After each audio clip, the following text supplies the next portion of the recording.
Today we talk about how can you disable chat notifications on your Clubhouse app. We will go to figure out the solution on how you can do that on your Clubhouse app. So all you have to do, so you just follow these ways, then it's going to work with you. So all you have to do, just go above here, your photo profile, you click on it here.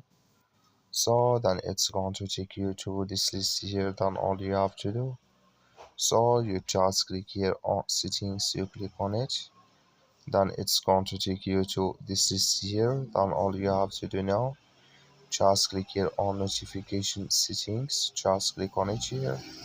So then you come to next step here. Then all you have to do, just come here to chat notifications, click in this sign or this color. Like you see color here, it's gone, that's means chat notifications disable with us now. That's all you have to do. I thank you for watching. Don't forget to support us by liking and subscribe.